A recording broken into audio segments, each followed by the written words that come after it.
The Sorrow Lantern has revealed himself to the other characters of the DC universe. This over in Green Lantern 15 and an Absolute Power tie-in. And we're gonna talk about it because I'm about to become a Red Lantern. Justice for Nathan. This character fascinates me at the moment. You're coming along this journey with me. The whims. I'm Sasha, this is Casually Comics, and I guess, spoilers, even though we're only going to talk about the Sorrow Lantern portions of this story. There was a lot more going on, but not to me. We're gonna be talking about the Sorrow Lantern, Carol's reaction to him, with a little bit of Hal sprinkled in, because we can. Since the debut of the emotional electromagnetic spectrum over at DC Comics in Green Lantern Rebirth #3 in 2005, which is where they first mention it, the concept has really expanded. Over the years, there's been more cores, more stories. Some feel for the better, some feel for the worse, for others it depends. One of the more recent time recording editions was a Sorrow Lantern, who debuted in Lantern form in Green Lantern #13 in 2024. But the character who became him, Nathan Allen Broom, debuted in issue 2 of that same run. This is the Dawn of DC run by Jeremy Adams. We did a video discussing the road to becoming a Sorrow Lantern, which I will link below, but I'll briefly recap it here. A bit less brief than usually because we gotta hit some points, some key detail points, otherwise it's easy to take the Sorrow Lantern the wrong way. I've seen some colloquially label him the Incel Lantern. Colloquially label is hard to say. But that's not what's happening based on what has been presented in the story, unless one is just using the word outside of its original meaning, which does happen because internet lingo evolves, moves, and sometimes it moves quite far distant from where it originally started. Nathan was introduced in issue 2 as Carol's fiance, a Carol who was trying to get Hal to stay out of her life because she knew if he showed up again he would mess it up because she still loved him. Now, while Nathan knew of Hal's existence and their history, he did not know of her lingering feelings or the extent of them. Nathan also liked Hal. He thought he was funny. He also thought he was a nice guy. He had no way of knowing that Hal locked him in an airplane bathroom after purposely tipping the plane so they got wet and had to go there so that Hal could then corner Carol. Now, throughout this run, Carol could no longer deny her feelings for Hal. And so, in response, she rushed to marry Nathan, saying they should elope. They should just go to Vegas. And after Nathan questioned this, whether this was what she really wanted to do, because there had been some bad things happening with the company, and so he assumed maybe she was upset about that and reacting to that. Again, he didn't know about the Hal stuff. She then pulls an, "If you love me, you'll elope with me." Don't think.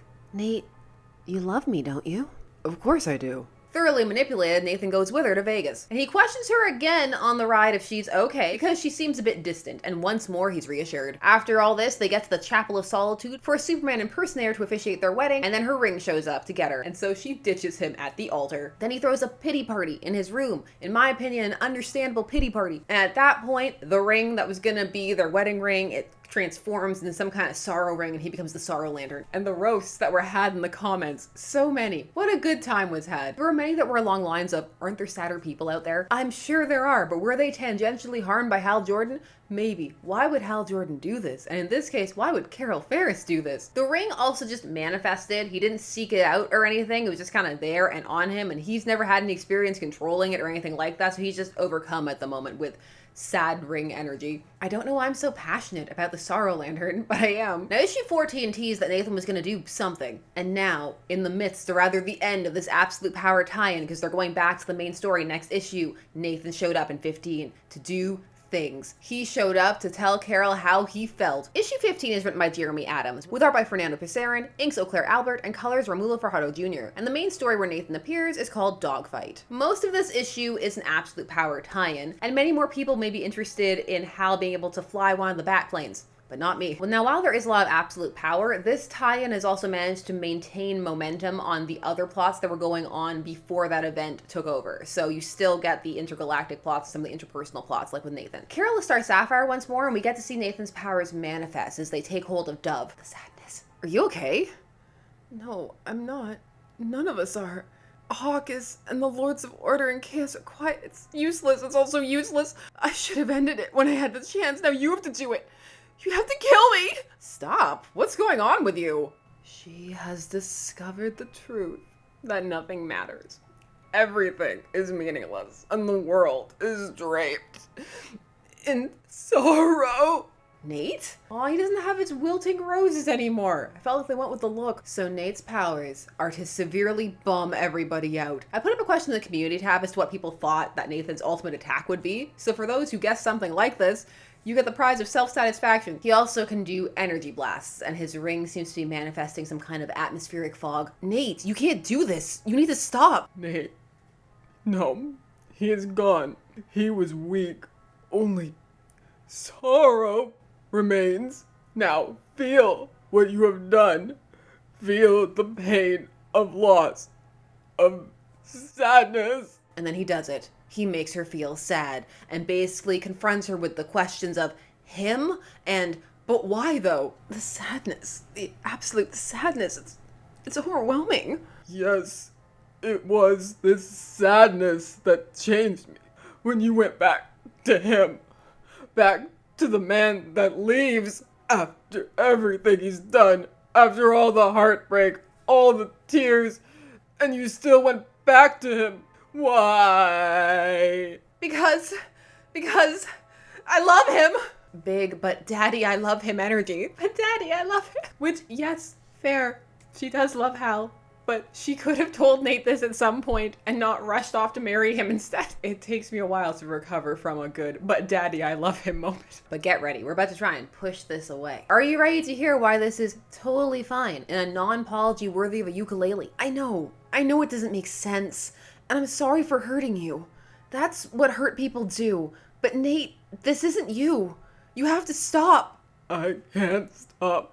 I need to let the world know that the only reality is the sadness it holds. That's what I must do. What I must share. That's what hurt people do. Seems like a bit of a dismissive catch-all for all that we saw happen in this arc. The thing is, this issue really wants you to feel happy for Carol and Hal, like they're finally getting their end game. For they are meant to be, and Nathan was just a speed bump. He got hurt because she was a hurt person, and that's what they do. Should have got out the way, even though he asked several times, and she said that it was fine. Now Nate is gonna overshare with us all. No, that's not all there is in life. Nate, there's love, and if you open your heart, you can love again. Someone better than me. Hal said something was wrong with the emotional spectrum, but this... I'll never love again, and after I'm done, you won't either. Is he gonna try and kill Hal? I want to see this fight. Is Hal gonna cry about how he doesn't know what Will is? So who was that guy? Someone I hurt. Someone I have to help. I need to find Hal. Yes. Find Hal. For when you next confront Nate with Hal with you, that's gonna go so well. Nathan, I'm sorry he's worse than you in every metric you presented in this story outside of being Green Lantern, but I love him. Carol, a few words.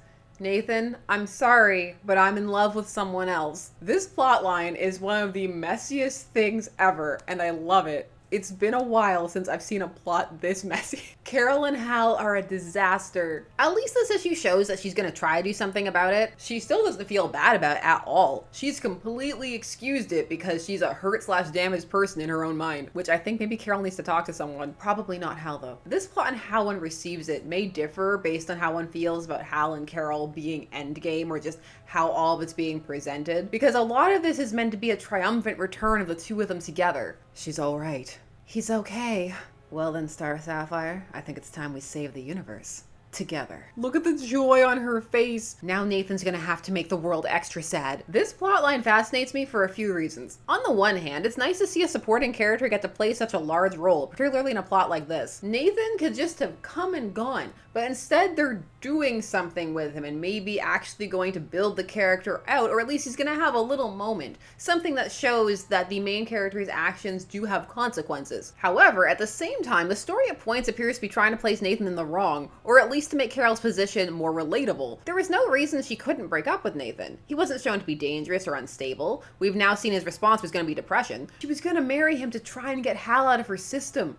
Run, Nate, run. Also, maybe run Hal? I don't know, because Hal's equally disastrous romantically. I can't get enough of Sorrow Lantern. How will Hal and Carol mess with him next? Will Hal ask Nate to be his best man, like in those old Silver Age Superman stories, where he'd always be asked to be the best man to Lois Lane's weddings to other men? Will he make the whole world cry? Do you think all of this is just silly? Or have you found the joy of the Sorrow Lantern? Your thoughts, I want to hear them. Please put them down below. And while you're down there, please do all YouTube things. Like, share, comment, subscribe, hit the bell notification so that you never miss a vid. Thanks so much for taking some time to spend discussing comics with me. I always appreciate it, and I will see you again soon. Bye-bye.